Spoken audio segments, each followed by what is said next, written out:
नमस्कार मित्रों, स्वागत है आप सभी का आपके अपने इस पसंदीदा YouTube चैनल। जी हाँ मित्रों, रेलवे ग्रुप डी परीक्षा को लेकर के हमारी जो श्रृंखला चल रही थी सामान्य विज्ञान के सबसे अहम और महत्वपूर्ण 25 प्रश्नों की श्रृंखला का सेकंड पार्ट टुडे की वीडियो में मित्रों। तो यदि आप हमारे चैनल पर पहली बार विजिट कर रहे हैं तो चैनल को सब्सक्राइब करते हुए पास में जो बेल आइकन है उसको प्रेस करेंगे ताकि समय से लेटेस्ट वीडियो का नोटिफिकेशन आपको मिलता रहेगा और आपकी तैयारी में चार चांद लगते रहेंगे मित्रों। जी हाँ मित्रों, तो टुडे की वीडियो को आरंभ करते हैं जिसमें सबसे अहम और सिलेक्टेड प्रश्नों की श्रृंखला है।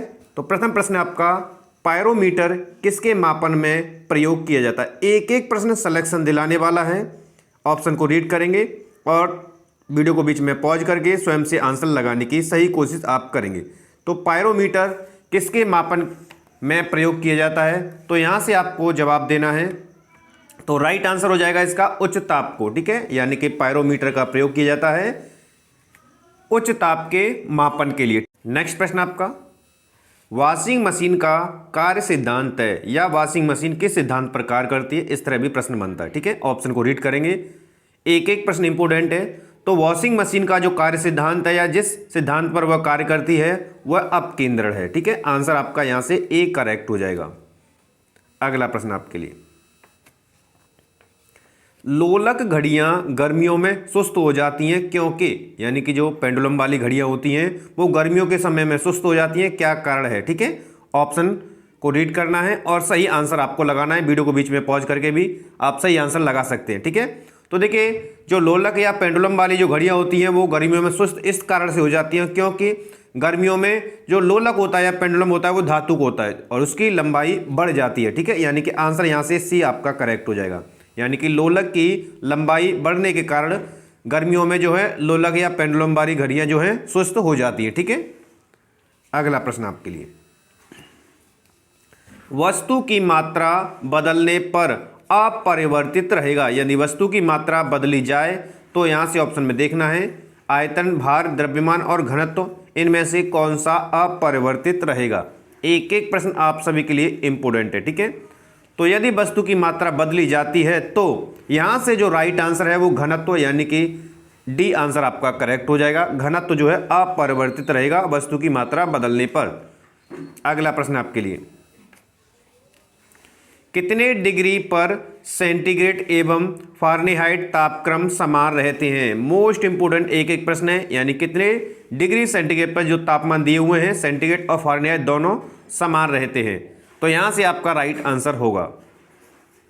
एक एक प्रश्न आपके विभिन्न एग्जाम में आया हुआ है और ग्रुप डी और आदि एग्जाम्स के लिए भी ये प्रश्न उतने ही कारगर हैं, ठीक है। तो यहां से जो राइट आंसर होगा वो -40 डिग्री सेल्सियस, ठीक है। आंसर डी यहां से आपका करेक्ट हो जाएगा, जिसमें सेंटीग्रेड और फारेनहाइट का तापमान जो है समान रहता है। अगला प्रश्न आपके लिए नेक्स्ट है, टंगस्टन धातु की खोज टॉरवर्न वर्गमैन ने कब की थी या किस सन में की थी या किस वर्ष की थी, इस तरह भी प्रश्न आपका बन सकता है, ठीक है। टंगस्टन धातु है जो बल्ब के फिलामेंट में लगा होता है, ठीक है।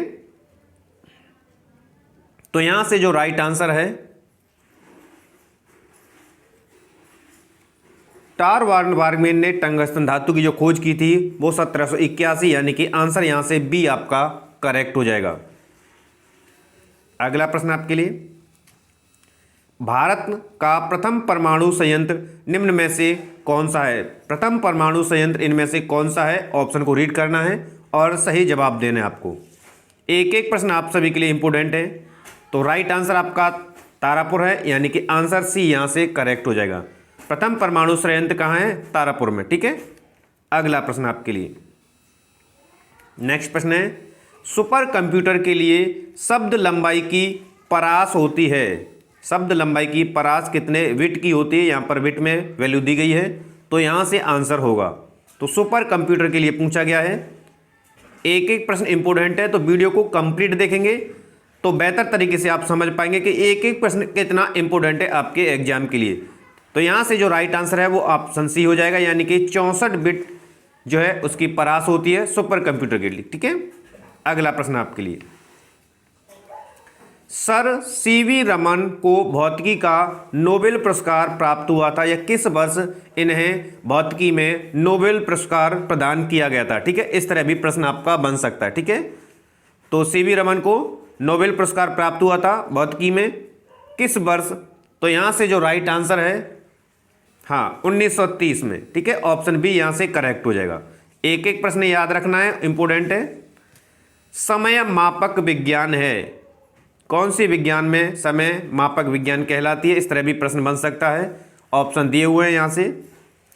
एक एक प्रश्न इंपोर्टेंट है, तो राइट आंसर आपका हॉरोलॉजी, जिसे समय मापक विज्ञान कहा जाता है। ठीक है, आंसर आपका यहां से एक करेक्ट हो जाएगा। अगला प्रश्न है, दाब बढ़ाने पर बर्फ का गलनांक, यदि दाब को बढ़ाया जाता है तो बर्फ का गलनांक क्या होता है? ठीक है, प्रश्न यहां से आपके पूछा गया है। तो दाब यदि बढ़ाया जाता है तो बर्फ का गलनांक घटता है, यानी कि आंसर यहां से एक करेक्ट हो जाएगा। ऑप्शन ए यहां से बिल्कुल करेक्ट हो जाएगा। अगला प्रश्न आपका, इंद्रधनुष के कारण होता है, किस घटना के कारण इंद्रधनुष होता है? ठीक है, तो ये आपसे प्रश्न इस तरह भी बन सकता है। तो इंद्रधनुष जब बनता है वह वर्ण विक्षेपण घटना के कारण होता है, तो यहां से आंसर जाएगा आपका विक्षेपण, यानी कि डी यहां से करेक्ट हो जाएगा। अगला प्रश्न आपके लिए, समस्थानिक होते हैं किसी एक ही तत्व के परमाणु जिनका, ऑप्शन को रीड करना है। समस्थानिक की डेफिनेशन से संबंधित प्रश्न है। तो समस्थानिक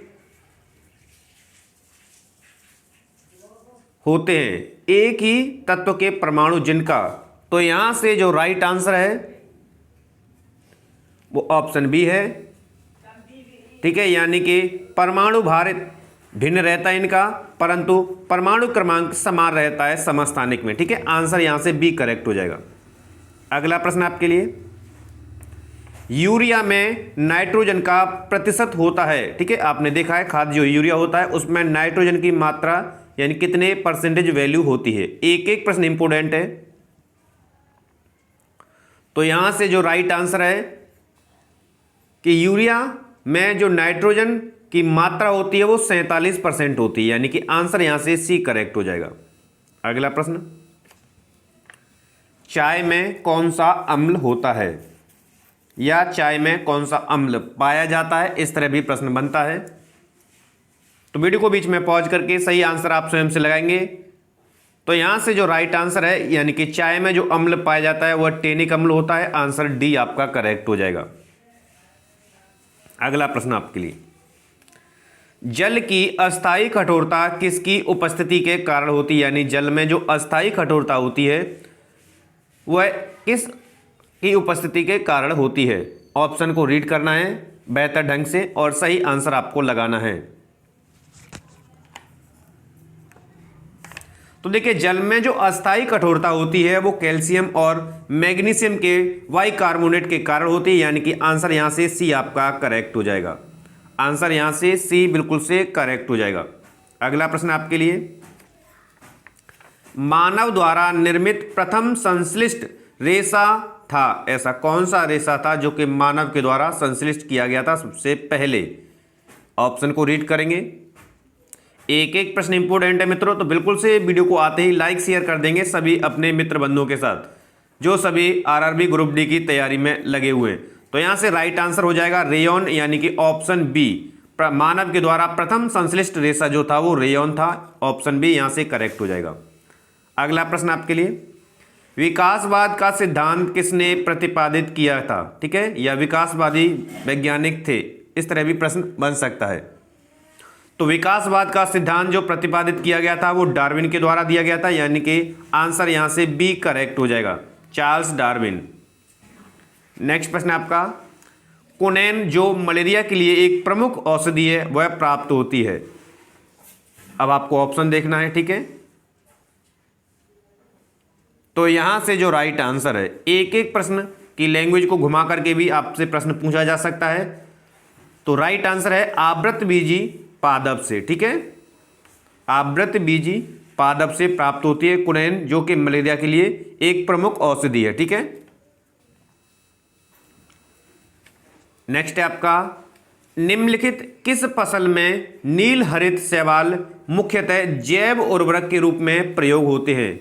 जो नील हरित शैवाल हैं मुख्य रूप से जैव उर्वरक के रूप में प्रयोग होते हैं। प्रश्न को रीड करना है और ऑप्शन को भी रीड करना है और सही आंसर आपको लगाना है। तो यहां से जो राइट आंसर होगा वो है नील हरित शैवाल है आपका धान, यानी कि आंसर सी यहां से करेक्ट हो जाएगा। ठीक है, जो जैव उर्वरक के रूप में प्रयोग किया जाता है। ठीक है, अगला प्रश्न आपका, साधारण मानव में गुणसूत्र होते हैं या मनुष्य में गुणसूत्रों की संख्या होती है? तो ये भी आपको प्रश्न बन सकता है लैंग्वेज को परिवर्तित करके। ठीक है, तो मानव में गुणसूत्रों की संख्या 46 होती है। ठीक है, आंसर यहां से बी करेक्ट हो जाएगा।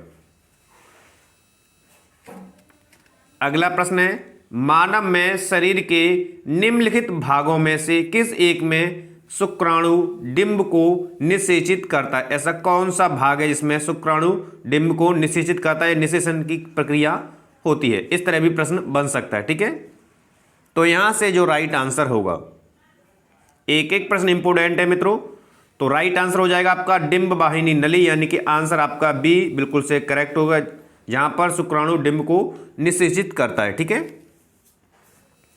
अगला प्रश्न आपके लिए, विटामिन डी का स्रोत है।